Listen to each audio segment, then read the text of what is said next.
dɔwɛrɛ bɛ ban sabula ko kɛ m'an bolo ayiwa an da si dɔ ye ayiwa ɲamin bɛ ayiwa jamana kɔ kan a ɲamin bɛ ayiwa tubabu la a ɲamin bɛ anw yɛrɛ fɛ yan ayiwa ɲagami a kɛmɛ fa bɛɛ lajɛlen sa ayiwa sabula sa maa t'a kulokɔrɔ bilen dugawu ayiwa o ye kɔni o ye fɔlɔ ye an kan k'an sinsin mun kan ani cɛsiri ayiwa an ka ko ninnu ka walawala k'u faamuya u m'a faamuya ayiwa waati bɛɛ n'a gɛlɛya don gɛlɛya a bɛ na a bɛ tɛmɛ de ayiwa an ka bila o minɛnw kɔnɔ aw bisimila tile duuru soba sanfɛ nin ye ne Bakari ba cɛkura togo la sigi ka bi tile n'a ka foli ani tanuni k'aw bɛɛ lajɛlen ye Burama Tarawele ayiwa ale bɛ nɛgɛ kɛrɛfɛ tile du jabara ni ayiwa madame Sanogo Fatou Fall ayiwa ale ka ayiwa latigɛ kɔnɔna la ayiwa an bɛ foli ani tanuni kɛ malidenw ye ka foli ani tanuni kɛ lamɛnbaa kulu bɛɛ lajɛlen ye aw bisimila aw ka jamukan kɔnɔ un monde sans terrorisme radio tile du Burama ayiwa an bɛ foli de kɛ fɔlɔ u ni janjo ka kabi Burama ka janjo fɔ an ka cɛdenw ye an ka cɛdenw u n'u tora ko maliko ko faso kumaboli u y'u yɛrɛ di a bɛ fɔ mun ma sa sacrifice laban sabula foyi tɛ se ka tɛmɛ yɛrɛ di kan an b'o foli k'u ye terisini ka foli k'u ye fan wɛrɛw fɛ u bɛ degun mun na maliden bɛɛ ɲɛ b'a la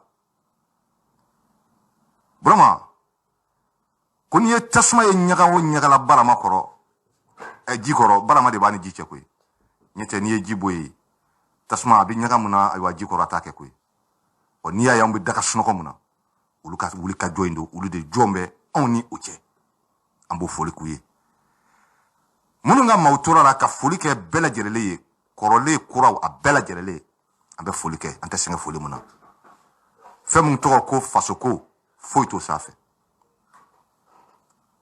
waleya minnu don an m'an da don a la jamukan kɔnɔ mɔgɔ ka se ka kow faamu maa jugu ninnu yɛrɛ bɛ lahala min kɔnɔ bi mɔgɔ ka se k'a ye kow ye k'a faamu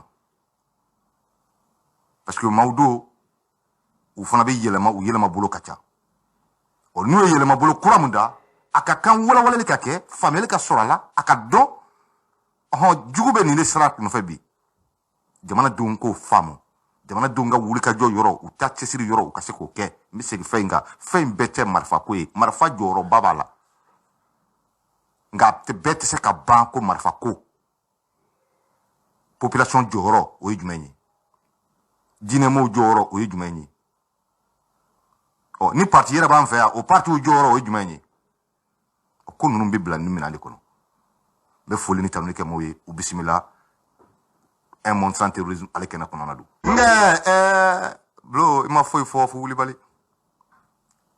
segu de ye segu ye mali ye o de ye o i taara mali fɛn o fɛn a ko in bɛ ten de an k'o de faamu an bɔra fɛn minnu na an k'olu si dɔn an k'olu dɔn olu ye taasira minnu ta ka hakilina minnu ta ka faso kɛ fɛn mun ye an k'o ɲini k'o dɔn k'o faamu n'an y'o faamu i tɛ se ka kulonkɛ faso la bilen maa si tɛ se bilen i tɛna fɔ k'i bɛ faso kɛ jagokun ye k'i bɛna kɛ manakun ye maa si tɛ se bilen o la k'a fɔ i b'i faden dɔn ayiwa i yɛrɛ dɔn i bɔnna dɔn o ka tɔɔrɔ o ka degun e b'o kɛ ayiwa fɛn mɔnen ta ye parce que ko ninnu bɛ ka taa o de kɔnɔ Burama n bɛna tel site attaque kɔnɔ ni attaque caman kɛra dɔgɔkun ninnu kɔnɔ ka tugu n'an ka cɛdenw u ye opération baw kɛ yɔrɔw la u ye wuli sebaya baw sɔrɔ yɔrɔw la sabula sisan kɔni an b'a fɔ attaque o attaque n'a kɛra an y'a ye sisan kɔlɔlɔ bɔra la fɔlɔ u tun bɛna attaque ka taa ten ayiwa foyi t'a la Burama an t'a dɔn ayiwa maa yɛrɛ minnu don vengeance ko ni fɛn tɛ yen ɔhɔ mais ni maa jugu ye ko kɛ f'a ka ɲangi de o ɔhɔ mais ni a b'a kɛ ka taa foyi t'a la a b'a kɛ ka taa a tɛ se ka kunbɛn mais an y'a ye sisan an bɛ kalo kelen fo an bɛna surunya kalo fila kɔnɔ attaque o attaque kɛra an y'a ye k'a fɔ représailles y'a suit c'est-à-dire l'armée u wulila k'u jɔ u ye kɔlɔlɔw bɔ a la a kɔnɔ ça c'est déjà un grand pas au niveau de l'armée Burama o kɔrɔ tɛ ko problème tɛ yen dɛ problème bɛ yen i bɛna ni attaque kura in kɔnɔ ni y'o tɛ site attaque in ye ka bɔ an ma don o kɔnɔ fɔlɔ n bɛ mɔgɔ hakili jigin ka na attaque suicide minnu y'a kɛ hali Katita i b'a bila o minɛn de don parce que on a vu des véhicules piégés o b'a attaque suicide de fɔ donc n bɛna n yɛrɛ tɛ bɔ a la ne ni marifa ni mugu mobili ni mugu an bɛɛ bɛ yɛrɛ kɛ bon i b'a ye k'a fɔ diɲɛ kɔnɔ n'i ye terroriste groupe ye ka o baara boloda waati o waati o b'a sɔrɔ wala u tɔɔrɔ la u yugubara Donc, on a vu que, à fond avec nous, kalo flabo, ou ya bossi ça, ou ta bi paysan, ou ka kulu fara tromi, si ça ou bina, ou ba attaque suicide ou de ke. Parce que yoro mounou nous mec ta bi mo ka todo dola, ma fo yoro bede, yoro ka tian, pour l'ombe yoro mi. Mais, yoro do chamambe, fana, ou sera ka pour l'ombe de wuli ka bo moko kan, anya ye ka fo, ou yoro la terrosu, nou ka kila ko yu ka tiran ye, ou yere beka, ou yere nyini ou yoro la. D'où maintenant, il va y avoir, ou beau au euro connaître ça, ou bien euro là c'est ça, parce que là ils commencent à perdre le pouvoir sur le terrain. Vous voyez, on veut folie que Mali déunie, on veut folie que Mali population est, parce que une population c'est qu'à vous vont perdu. Marfa Jorobi, mais Marfa terrorisme ko ba. Ni Marfa ko de baba, ewa Amérique kunte ewa Samu kange Afghanistan. Ha, ou kumeta drone kalokele wali drone kunkele droba akoba na. Mais non, pour l'amour obi, parce que idéologie kodo population ka chesiru robi anga karamgo ka wuli ka ujo ka mo nyefo mo ye ubala nga dodi faraka dine nyima ka fo mo ye parce que ni e jekulu nunta ma jugu nga jekulu ta ibita soro a groupe ka cha do na mi yere nyinina do na mi wari nyinina do na la parce que aywa we dine fo ne ya akungolo jugu ka aywa parce que ni adama de dobe na hakili ka fait do be droba manipuler do ka sin hakila do ala le ba yere di no fait donc a be do ba kono donc il faut beaucoup de discernement anga ou de femmes ko kono au-delà ka kele betse ka ka wul kata muguti mais munu be ka muguta ka faso de ni bonnet ka faso de toro bon anya yesi sa anga armée de joro wi u fana be ka wuli u be ka ngarada ula o ngarada en kono amba ka fo ni bora véhicule piégé ni attentat suicide nun kono yu bara mon ke si ça an nana ye tel site attaquer ni phase wara de fana ye u bolo moko famo parce que maintenant on assiste à peu près na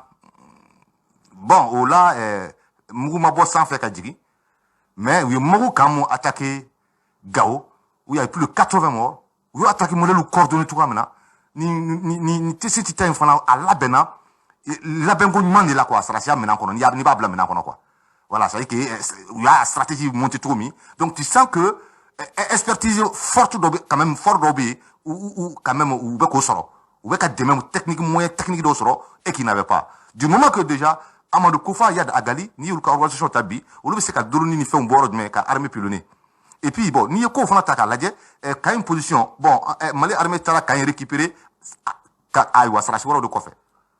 No barkan de me kaimono. Donc ça dit, à mobi yere ni nga kochamana, ka c'est qu'à armée ka position nous ko be étudier ko bedon, ka c'est qui toi à des kilomètres avec des armes vraiment de précision, ka c'est qu'à drone utiliser. Bon là c'est vraiment nouveau. C'est nouveau. Et il faut que Maliens anka famu anka nye la kono. Anka nye la kono. Parce que nama nye la ametaleti. Bon, nous nous méthode ou fallait nye dongodu.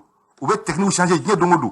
Nous bon anyabala ou be ka demain soro parce que ni qu'on les drone soro c'est qui demain de soro. C'est la drone glan.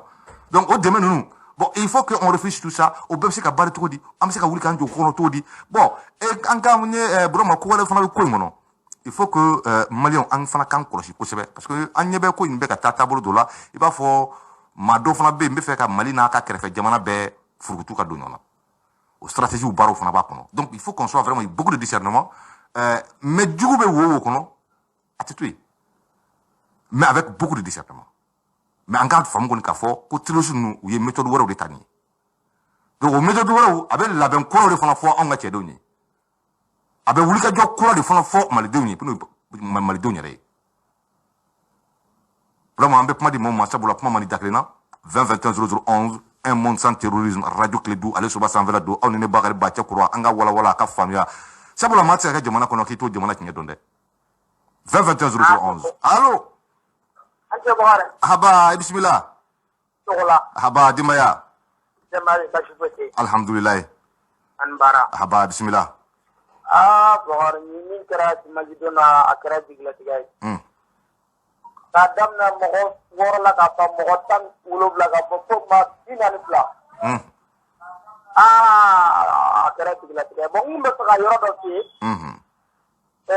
ni la 20 te yoro ci ni liberté bon ta do rebel jadi sudah sedang turun meski yoro do la ka ta de me de ko kofe o pada Allah trani fransudo vraiment Niger koni c'est madame Niger la re anga tien fa so ni kele beta aga ga shekele tout est vraiment madala mal ne ma sigina ni Niger cɛ Niger ka baara de ye ni kɛlɛ jumɛn bɛ kɛ ni kɛlɛ cɛ tɛ muso kɛ Niger de parce que anw ye Faransi kɛ Faransi u taara u to Niger ni Mali frontière de ko in vraiment u ka hakili se k'a lajɛ ni kɔni ni sari enquête wɛrɛ fosi t'a la jɔn de drone bila ka na yɔrɔ kan filmer bon maintenant bi o de la ne ko an ka ko in lajɛ ji ɲɛma jɔnni na an kana bi ma jugu bɛ ka an ɲini ka bi mun kɔnɔ an kana bi a kɔnɔ an kana bi a parce que o bɛ fɛ ka anw sigi ɲɔgɔn ka bila ɲɔgɔn na o kɛlɛ latɔ de ye o bon maintenant n'i ye i sigi ka hakili jagabɔ ni ka Niger population jateminɛ ah oui m'a fɔ Niger faamaw dɛ m'a fɔ autorité minnu b'a ka Niger mara bi m'o fɔ nkan bɛ population nigérienne ma est-ce que gɛlɛya b'o ni maliyɛnw cɛ wa gɛlɛya t'o ni maliyɛnw cɛ gɛlɛya t'an n'u cɛ ayi donc ni olu ka autorités bɛ ka manipuler ka taa bila baara dɔw la baara mun bɛ se ka na ni kɔlɔlɔba ye jamana kan n hakili la hali anw yɛrɛ kan ka fara Niger population kan ni ka se k'u débarrasser ka bɔ autorité modèle mun b'u kunna la o ye cɛ bɔn to la ne bɛ fɛ ka bɔ kuma na yɔrɔ min na an ka faamu vraiment u k'a lajɛ Burkina Niger Côte d'Ivoire parce que kɛlɛ tɛ de mɔgɔ o mɔgɔ bɛ danger b'an n'u cɛ vraiment u k'a lajɛ kangari da mɔgɔ o mɔgɔ tiɲɛ yɛrɛ la Mali n'i bɛ fɛ ka Mali bonya ka fɛn bɛ fɛn na an tɛna jɛn n'a ye n'o tɛ e bɛ se ka faamu cogo di ka taa c'est-à-dire ne yɛrɛ ma se ka min faamu an ko Barkhane ka taa Barkhane ka taali ka bɔ Mali kɔnɔ pewu yala o kɛlɛ min dira u ka fɔ Malien u bɔra u bɛ Mali kɔnɔ yan. ayiwa an kɔni b'a kalama u ka minɛn caman taara an b'a dɔn ayiwa hali n'u ka sɔrɔda laban ma bɔ yan sa ayiwa ma da la ni tɔba bɛ kɛ yen bilen. vraiment merci bien merci. n tɛ fɛ a ka kɛ de mais vraiment sini a k'a lajɛ ni ɲɔgɔnna yɛrɛ kana kɛ dɛ tiɲɛ yɛrɛ la ni ɲɔgɔnna kana kɛ. merci bien n'a fɔra ko mɔgɔ 40 kɔ k'an kɔnɔ ka taa u bɛɛ sɛ faga vraiment tiɲɛ yɛrɛ la an tɛ fɛ nin ka mɛn. u ma sɛ faga u ma sɛ faga ils sont morts en hommes ils ont combattu u ni marifa de sara u bolo u sara k'u to muguci de la donc a tɛ se k'a fɔ k'u sɛ fagara u y'u ka patrie défend jusqu'à leurs derniers efforts mais Mali depuis an bilala nin ko kɔnɔ terrorisme ko kɔnɔ n ye n da don sisan terroriste ka mode opératoire la mais ni attaque modèle avec des armes sophistiquées ka taa se ka taa drone utiliser u bɛ commande fɛn caman demander a bɛ compétence de caman demander et puis ka tila ka yɔrɔw localiser avec des précisions donc je pense que an kuma ni ɲɔgɔn fana ye an bɛ se ka faamu fana k'a fɔ nin bɛ se ka diɲɛ jamana bɛɛ sɔrɔ. Mais maintenant, nga kuma yo de nga daminɛ n ko n'a kɛra ka ban labɛn kuraw anw de kan k'o ta sisan parce que sisan an y'a ye sisan phase wɛrɛw nana donc o labɛnw de bɛ ta pour k'o kana kɛ bon maintenant ni an tora Niger ko in a kuma an tɛ siran k'a tiɲɛ fɔ maa ye mais n'i ma modèle fɔ il faut beaucoup de preuves à l'appui a bɔra yɔrɔ zone minnu kɔnɔ sarasiw ayiwa olu de bɛ se k'u da don a la ɲɛ voilà. olu de bɛ se k'a fɔ a bɔra nin jamu parce que zone des 3 frontières du niveau do Niger b'a la Mali b'a la Burkina bɛ yen donc n'a kɛra olu de kan ka se ka a tɔgɔ di parce que n ye communiqué mun ye u y'a yira kɔni k'a fɔ ayiwa u bombardera ka bɔ kɔfɛ u y'a yira k'a fɔ sanfɛ fɛn dɔ yɛlɛla ka se ka bombe fili ka don u y'o bɛɛ yira u y'a yira fana k'a fɔ voiture piégée fana utilisera la mais ils n'ont pas accusé dire que précisément Mali autorités da ma s'o ma k'a fɔ a bɔra nin yɔrɔ nin dugu de la nin yɔrɔ de don donc il faut qu'on fasse très attention. En jeu on a vu aujourd'hui où il y a essayé qu'à faire créer entre le Mali et la Côte d'Ivoire. Au-delà, on a mission là, il y a essayé qu'à faire mon côté qu'à faire un pied comme un d'une certaine façon. Mais on peut s'en servir pour donner des leçons. Et je répète encore. Mais maintenant, parce qu'il faut faire extrêmement attention. Moi, je vais faire nos dénini. Oui, embargo au Siganga.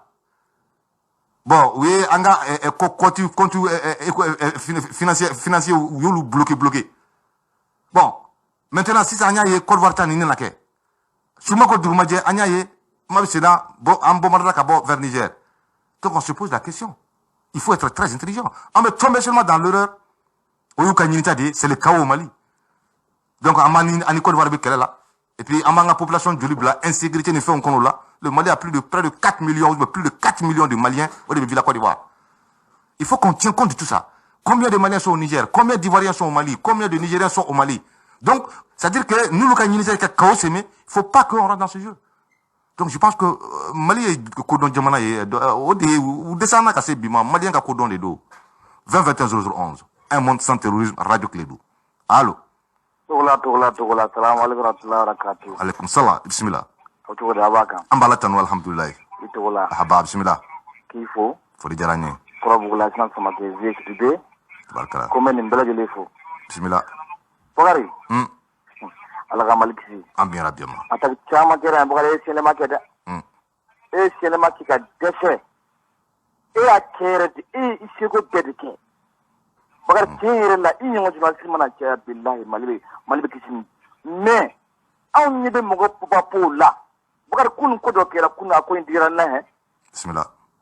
Bakari ukata video banu ni mo krikro cheka ta are pola ibe ka be min ka ko uga ko kelen de kay ko aruma bayra mo gola pour adigle la hein chaque fois avec man l'armée monte en puissance chaque fois attaque to be kega ira aka ko kari ate ko inta blaté ate barake mo fu ate ta blaté no man ni nabal talike akana talike ndabre ko nen bal hal ni sin ko armée talibé ou ba ken dabri ku shomo ko wuli mana be ce kado abse wa de se utala de mo utala wa be ce ka ko nei bo gele ban kande o kila fana an ko pike ni fantantum tonyo ku ye do armée la aga mo ko drone be don ala kan ki aske terrorisme se kala ta e bi anga position mo ko mena ama ko mena na manga position yi yelama e bi an ni ama ko ni mo ko jugo be ni a foli tan ko ne bugare e avo anten gawe abata ko de tagaw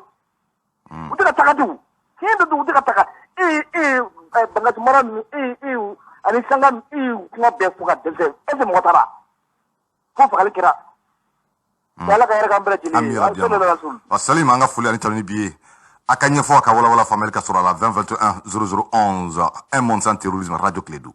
Allô? Bismillah. Aucun gars du Boudjan voilà, il va même envoyer la dière. Allô? Allô? Et bismillah. Assalamu alaikum. Alaikum salam, Dimaya. Basi tula. Alhamdulillah, bismillah. Togola lo. Togola do, Jama Klobila. Wa ni tani bara. Ahaba. Nebe France de. Namo. Aga fenge be jimenga comme mito ki la me YouTube ka. Bon, ambe tel site attaqué kerani attaqué modèle mounier. Durunu ka bɔ kana an ka kan attaquer ka véhicule piégé ke bon an kɔni an b'a dɔn k'a fɔ mun ye véhicule piégé ye ou ka baara kɔrɔ ye mais l'utilisation des drones aujourd'hui o bɛ fɛn kura wɛrɛ fɔ an ye terrorisme ko in kɔnɔ bon et puis ka u to à des kilomètres ka se ka kan zone sensible bɛɛ répertorier ka se ka o bɛɛ frapper o fana bɛ fɛn wɛrɛw dɔw fɔ an ye mun bɛ labɛn kuraw ɲini an fɛ mun bɛ population ka wuli ka jɔ kura demander an b'o de ka bi Togola naamu bon ne bɛ bi kuma ne ka hakilila de dɔw ka ɲi dɔw man ɲi kosɛbɛ nka ni ɲuman n'a caman cɛyara ɲuman bi yaro allo kosɛbɛ an tulo b'i la wala ni a cɛyara ɲuman bi yɔrɔ fɛn o fɛn n'i b'a la n'a fɔra i ni maa dogolen bɛ kɛlɛ la n'i ma maa dogolenw ɲini fana ka baara kɛ maa dogolen fana b'u de ɲini ka baara kɛ o ye sarabugu secret ni o t'i la ni maa ma fɔ i ni jamana bɛ ɲɔgɔn na face à face a b'a filmer i b'a filama mais ni nambaritɔ bɛ baara la maa min fɛn min bɛ siri ɲɛ a b'i dogo de ka ni kɛlɛ bon a b'i dogo i bɛ fana yɛrɛ faso do a bɛ min b'a fɔ ye nin kɛ a b'a fɔ n'i sara i bɛ nin sɔrɔ lahara k'a sɔrɔ i bɛ taa k'ale sigilen to yen n'a kɛra arijɛnɛ ko a fana kan ka k'o fɛ o mais a b'o nɛgɛ ka to su bɛna ka kumakan lasagi wa abada n'an ka fanga ma sarabu secret de fɔrɔ sarabu secret bɛ a bɛ se ka fɛn bɛɛ kɛ bɛɛ bɛ se ka kuma ni ka dɔn dɛ sarabu secret bɛ se ka hali an ka mɔgɔ dɔw bɛ se ka kɛ gɛnnikɛlaw ye kungo kɔnɔ i ka sarabu secret mɔgɔw dɔw bɛ se ka hali julaya kɛ k'a sɔrɔ i tɛ julaya yɛrɛ i tɛ julaya yɛrɛ i bɛ se ka julaya bon d'accord o bɛ n ka tila spécial sugu o b'o domaine dɔn mais ni ka kuma in faamuya ça veut dire que i bɛ fɛ k'a fɔ u ka service de renseignement de renforcer ka dɔ fara fanga kan ni bandi bɛ ɲɔgɔn fɛ bandi ka plan bandi de ka kekuli ma bɛɛ lajɛlen donc n'u ye sarasi segere fɔrɔ la e bɛ kun a tigi ma k'a sɔrɔ a ma kɛ ni dun kɔnna a tigi ma k'a sɔrɔ a ma kɛ i bɛ fɛrɛ yɔrɔ o de kɔsɔn u fana bɛ ka kun anw ma n'o tɛ u tɛ se an ka mɔgɔw la o ni kɛlɛ kɔni kɛra e ta ye boliboli ye ka don kungo kɔnɔ ye ayiwa sigiyɔrɔ t'i la kungo kɔnɔ e bɛ ka fɛn bɛɛ kungo kɔnɔna ye bɛɛ yɛrɛ kɛra e ni baga cɛ bilen wa voilà baga de bɛ kungo kɔnɔ ten o de problème b'an ka mɔgɔw bolo o fana hali n'a b'u bolo u ka dɔ fara kan a bɛ se ka kɛ a tɛ Mali yɛrɛ a bɛ se ka kɛ a bɛ aw ka sarasi segere bɛ se ka ye jamanaw yɛrɛ ko jamana hali gafe jamana ninnu bon d'accord n hakili u hakilina faamuyara donc u b'u ɲɛsin mun ye u ka se ka dɔ fara o kan hali bi merci beaucoup an ka foli ani tanuni bi ye 20 21 0011 un monde sans terrorisme radio Kiledu ale kɔnɔna don allo allo bisimila aba i ka radio datugu o kan nɛgɛjuru b'o janfa la Kiledu ale soba sanfɛla don ɲɛ tɛ Burama an kun famana ni attaque ɲɔgɔn ma modèle ma forme ma ni labɛn cogo ma ka ɲɛsin an ka armée ma a bɛ fɛn caman fɔ an ye maliyɛnw ka wuli k'u jɔ maaw bɛ taa ni ko in ye munna faransi munna u tɛ se ka fara an na munna a tɛ fara an na olu de tun b'a fɔ ko teriya ko don wa ni maa ko kaw n t'i ka teriya la ni ko wɛrɛ t'e ka teriya in kɔnɔ i b'i denw ni maa ko fara n na n to yen ni ko wɛrɛ tɛ e kɔnɔ i b'i den i b'a to yen mais munna u tɛ ka se k'a kɛ maliyɛnw kana taa yɔrɔ jan u ko an ye fantan jamana ye ka bɛn indépendance ta don kalon tɛmɛ d'a kan Mali tile kelen ma deli ka kɛ fantan jamana ye mais on nous a empêché de nous développer on nous a empêché et ɲɛma jugu ni fɛnw farala ka jamanadenw janfa ka an to tɔɔrɔ kɔnɔ c'est-à-dire que kɔngɔ tɛ mɔgɔ la i y'a kɛ kɔngɔtɔ ye tellement i b'a fɔ a ye ko kɔngɔ b'a la fo a yɛrɛ bɛna bila a yɛrɛ kunkolo la ko effectivement ko kɔngɔ bɛ ne na anw t'aw de ye o le Mali c'est le pays du Kankou Moussa an kana ɲinɛ o kɔ le Mali c'est plus de l'office Niger seulement c'est plus d'1 million de kilomètres 1 million d'hectares cultivables l'office du Niger 2 grands fleuves n'i y'o ta ka bɔ yen munna Nord ko kɛ mɛ problème ye Burama i yɛrɛ bi i bi bon ressources ka ca sa mais i b'u compter des ressources mun modèle dɔ tɛ yen sinon k'a fɔ ko mun bɛ yen i b'o jate o tɛ dɛ mun dɔ tɛ yen i b'o de jate donc n bɛ jeli ka an ka ɲɔgɔn question la an ye fantan jamana ye misaliya don quoi Burama Niger a bɛ san joli bɔ bi u bɛ k'u ka uranium bɔ u b'a feere uranium caman b'an ka dugukolo jukɔrɔ anw ye fantan jamana ye ne sigiɲɔgɔn bɛ k'a ta bɔ ka feere munna bientôt 60 ans d'indépendance munna ne ta tɛ ka bɔ ka feere wariko dun b'an na sɛgɛn b'an na ressources dalen bɛ yen munna a tɛ ka se ka bɔ munna n'an y'a question dɔw on trouvera des réponses n'i y'o ta ka bɔ yen sanu mun bɛ yen an tɛ se k'an da don o la lithium B, pétrole B, bauxite B, manganèse B. C'est-à-dire que c'est énorme. C'est un scandale, quoi, géologique. Bon, au Mouna, pendant 60 ans, nous n'est pas parvenus à exploiter ou à casser Kamé Bara Ronishoma. Oui, la réponse est très simple. Parce que Francier, Mali, Kedi, a réservé. Makateka la donne, il me blaye. Non, mon gros, c'est la masse amenata. Avec Niger uranium exploité, c'est avec ça que aujourd'hui Areva à toutes les puissances à travers le monde, ou qu'a souhaité mon nucléaire bara. Ngo, vraiment, ni Areva est clé, qu'elle est chômée, bara maké Areva là. C'est-à-dire que, ni y'a ta on va voir qu'on a un milliard d'euros, quoi. Avec mon perdu, c'est des millions d'euros, avec mon perdu par jour, ni Niger production maké clé. Et bien, Europe centrale, Nirama Chamambe, à marché de Areva de Bolo. Bon, Areva, et bien, souhaité basculer sur le nucléaire, car Jamana Towe, il va faire le ma, il va quitter le ma, à Ntebo et à Doukolo là. Donc, on va bon Niger, Malita ou réservé. Voilà pourquoi aujourd'hui, Brahma, MCK femme tout dit dans un pays comme le Mali. Gazé beka fere joli la. On y a fora ko katika wele beka sunoko gazi sans fait. Ko murubabu beka sunoko gazi sans fait. La kale to dit. C'est ça la réalité. Donc nani le ta amina Franci amina ko imbeye Franci ka panga puruti ka pama ba tadi ko imbe bode no fait. Donc on na ouzona toy o ka lafia on na o toy o fana ka des ressources nous bo tranquille ni fauna au système de do. Maintenant faire monsieur ko bali o Maliens ka familier ni Maliens ka wuri ka jodi Maliens ka tchesira nous ka faso kanu ou ka donc ka fo na ambena kelema vraiment Mali mo ambe bobe kata buli kata jamana chama na Guinée Équatoriale lango angawla ni fenu ni Mali ressources ka be exploiter nyama Malien tita machika jamana ni kera baraka Mali ko na nyama Malien ti bokata machife. Mais pourquoi? Ama ake kabi plus de 60 ans.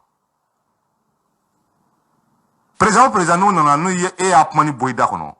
Non, tasma bedu là. Même les hagri jigi, atete ka deuxième mandat avec un deuxième mandat ni watimi. Au campagne kono na. Ou yuta télé la Mali ortem na ka question poser candidat beku. Do ko ni sala sanga dobi. Mo fana yala. Ou ya candidat beni nga bela wati. Ko ni pétrole bora Mali la, ika projet mu. Anya yi am turu kono.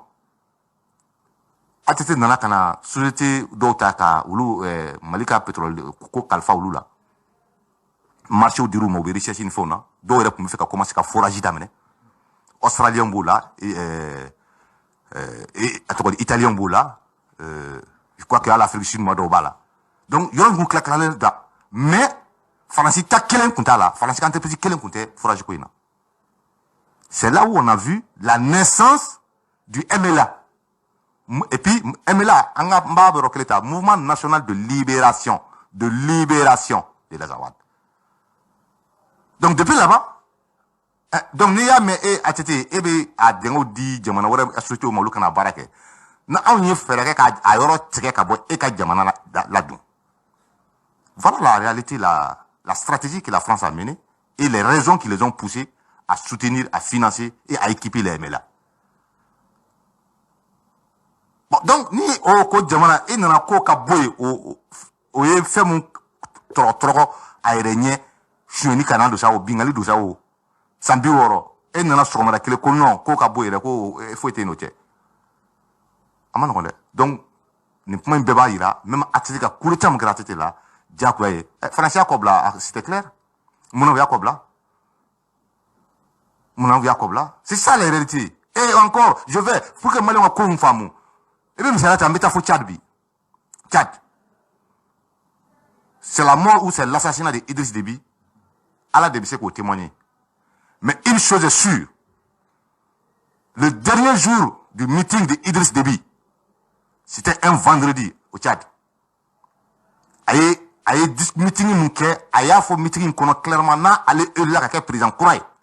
Ko partenaire mumbe ale ka sarasou be kana Mali kono kelem ke ni Tchad kelen de be ka financer ka ale ba jo. Et ce jour, Idriss Déby parlait de plus de 400 milliards que Tchad ye mundo aka sarasou ka opération na Mali la Tchad ye mundo ala parce que Tchad ka présidence Mali la mo ka famu avoir kunte ka bo oniku ateka bo France kuna ateka bo CEDEAO kuna avec ka bo Tchadi kesouba de là. Et c'est la France qui obligeait Idriss Déby à financer. Bon, maintenant, il a montré clairement qu'il allait couper le pont. On a tiré Sigira, ou passera au Makalo d'Afa. Comme ma femme Tarati, donc, et depuis que dès Nana, faut que nous engagement dès Dama Makapmala. Donc, c'est des choses qui sont claires. Il faut que Mali Wanga famu. Donc, quelle est l'idée qu'on a bibi, quelle est l'idée fengo de l'eau. On t'a que me, ambe badiba ça fait, mais nous n'en va. Mali t'a que modé. C'est le pays de Kankou Moussa, on rappelle. 20-21-00-11, un monde sans terrorisme, Radio Clédou, allez sur Bassan Valado. Ah, Tougoula. Haba, Adimaya. Ouais, Basfoti. Alhamdulillah, bismillah. Wallahi, Tougoula, il bolo yeshiro mi Klebouraï. Il y a une fois maintenant. Merci bien.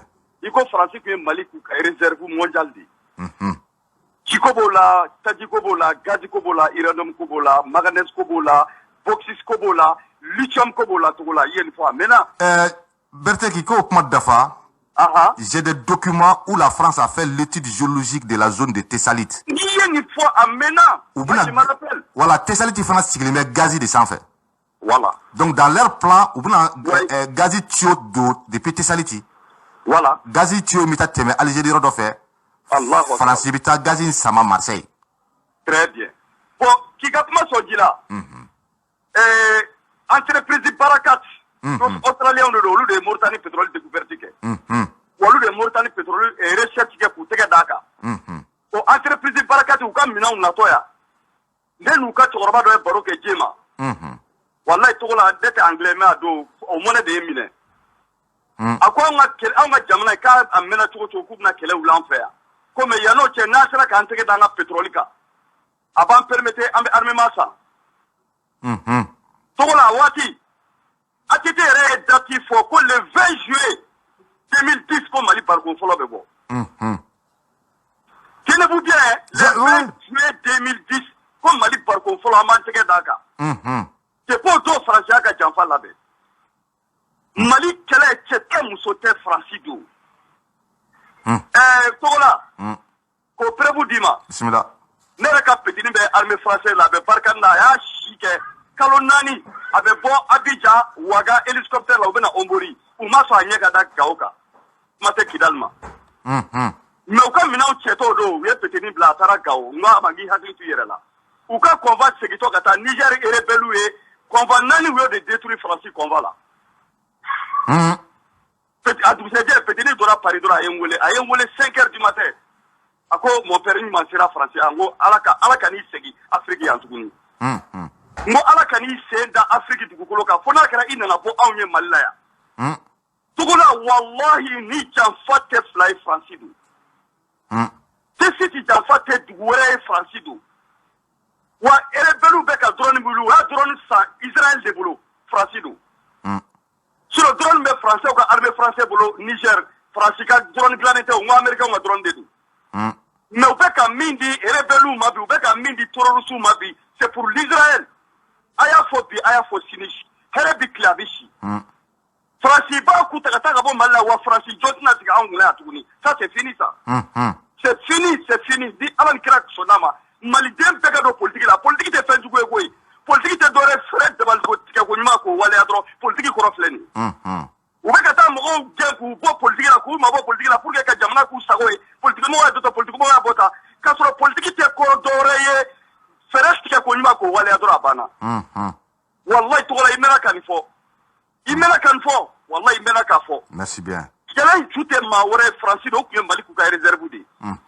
Wani ala sona ma wa entreprise Barakat wa yira kafo ko 20 bloc o de Malaya. Ka tataw deni, fo deni, fo la sud de Kita. Mali Fembe, Mali Gazibi. Ni ala sona ma wallahi Mali opérateur ko ku prépare ou kana to joya ke dia fa chiffre. U kana nuka na folo kana investi Malaya. Pétrole ban fait ya, Iranon be ya, Boxisi be ya, Magadesi be ya, Lithium be ya. Wato la ne bot Malaya. Merci bien anga foli ani taloni biye. Ko bo ga de u ka courage tare. Solo mamunu ba jela halu tama to na ga anga jamana do tama to te kele. Afflémentaire. Voilà, tout le reste munu ma fait ya. Drogu pigiri mi kele dula. A drogu sababula tama to mi bugulo. A te malien Ambi yele fo kosebe Berthe ka wuli ka joni ka chesri faso kanuna aywa initié yere 20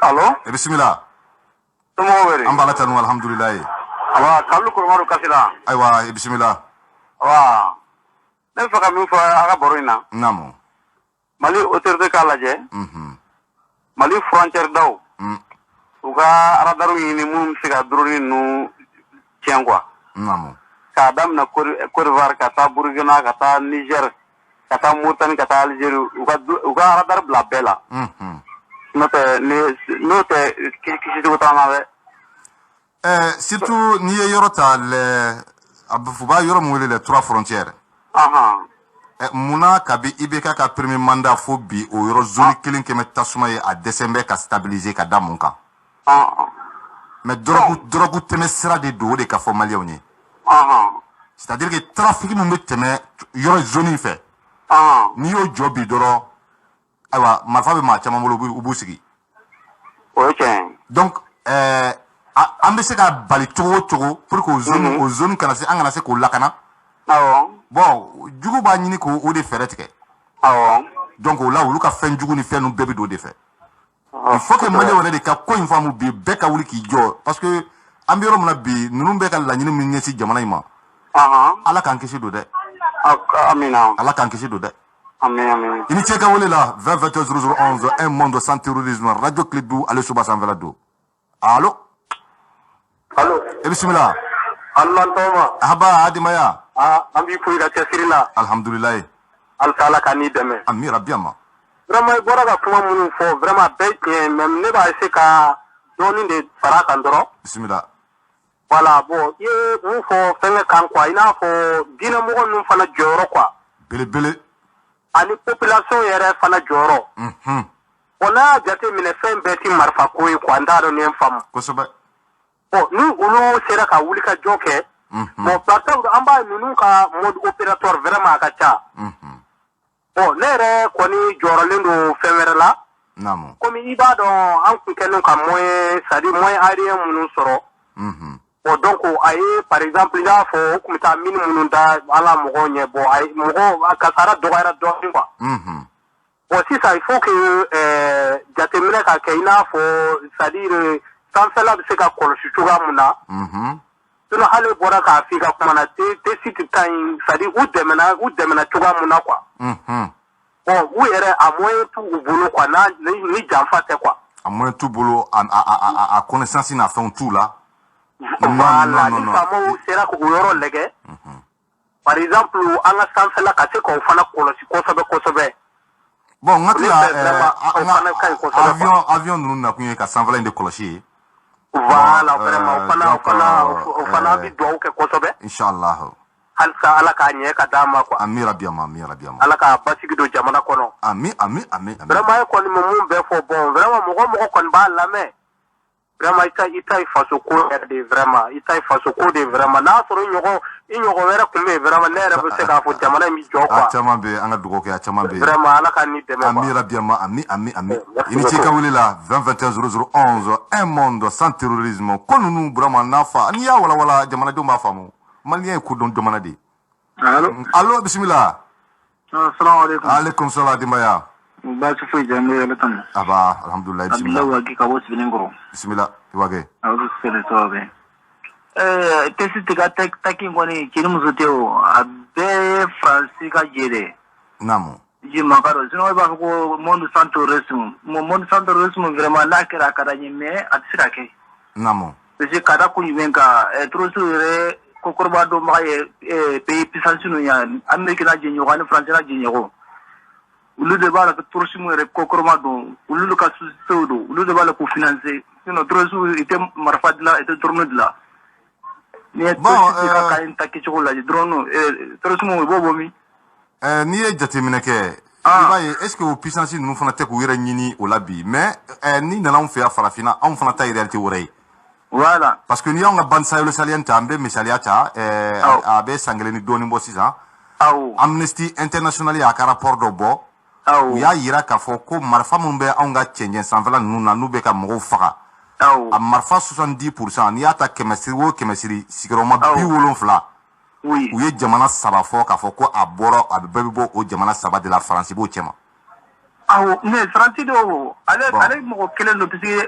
na tuma libici ni ko mi se ga ko pisi libi de chika o ke passe arnyere ko o ke temisira esa ka do anga 3 fois ko na mo chen note muso note pisi France bala ka bala o le la se we marfan de la affaire o le bala ka iga balo de bilole mbodela bon donc ba fe irani muni bugisimine femu ba dukolo na femu fana ba pour que ikate que sendo ka sente se ka da ko chiko sila ka jama ka to ba de ba déstabiliser et de déstabiliser de wat ni se ka do donc o ko tout prier o de mene famille so la ga je makando bu bela jeleno et tout ça nous de France de à l'aide troisième producteur de l'or de la monde sanu mutu kale kelen dale ka jama dugolo jugoro o bela ka jogodi sanu shwene ah na ma ga sanu ga iramu ga buku sunu ne ale bala ga irani mun se mun hindila mun like mun hindila ida buku si bale tewa irani mun wasa lije mun wasa fo ta te abebe bomi abebe tala ka bo ande se ya Nika tanu ya yo okereta ya kaba me ba ka mal fane sinne ma ga ne ala sunna ma sha Allah jamen la ateke Angawli ganjo nganche siri merci bien nganche siri 20-21-11 brama me malabata wati burde la lebe kasi allo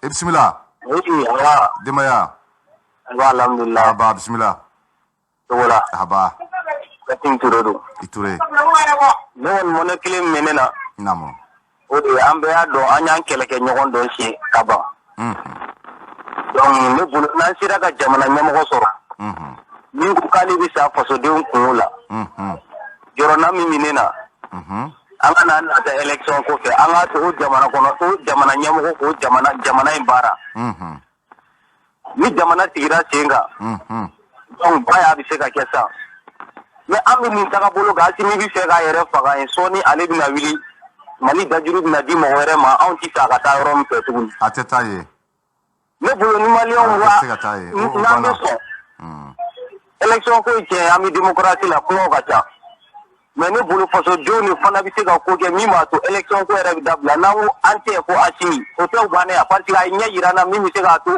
bon au famera au débat au cas donc antena se ka accentuer au cas jamana joli ti se ka to ko makele ango bo kuna ni ya asimi tomi e ka bli kuna ki be se ka asimi nyogo chama soro asimi ka dusu nyogo be mun kono aka joro hakla nyogo be mun kono ayi mun ke amba fuala courage de do ou sacrifice de keta il faut mais jamana de tabolo de fana bala ante ke na fo amtanye bla bloc mo le dokono il faut que ango fana éviter au thème ali arranger 20-21-00 allo bismillah sogola nga foli biye foli jaranye ambalema kamin boraka kuma Israel ka jamfa kanta lebe hakili la jigi ke magsal fle ino african min kuna lima fla kuma kun gwale no ko Israel ka commission mena do bilo kono sobe ali ni Afrique ante grekele nyere kan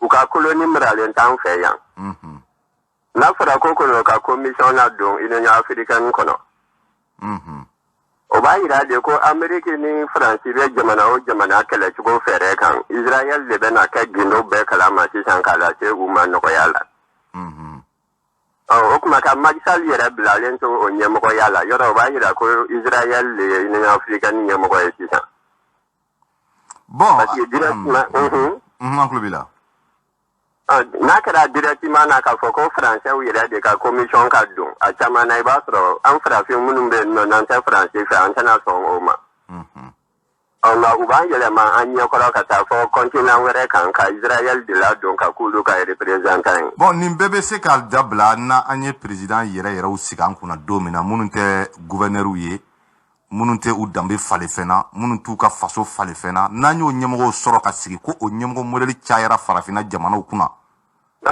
nin ko be ban wati de mais tant que ambe ka tout des candidats des présidents gouverneurs bon en bon mandat là de gele ya mi fena bola bon ala tela comme wati sera anga jamana anga jamana munun kono farafin jamana ula yanno iba soro anga jamana be marani kaminye ani kuma kami ma bwanga nyemo ko daka sama wala jamana ere nyana tali sariya munun be ni no wala jamana ere sigi kan sariya sumba jamana din kemo o keme iba soro bi ko non ton si te odo d'accord o famera ngakla wati were do were wala na Allah ya gasika dama na o débat ko la merci bien anga foli ani tanuni biye awni che akwa kuluma jola kalama ba club bela jirele fo munu nyan soro munu masika an soro ngani yawi klenye aywa Allah ka ambe do ko were kibara ko ma ke oni ni ana je ko danyon kulo ka ko wala famel ka soro la maliba albi ala ka suma ala kan kafo albi ala kan kafo family ma ala ka de ambela jirele ma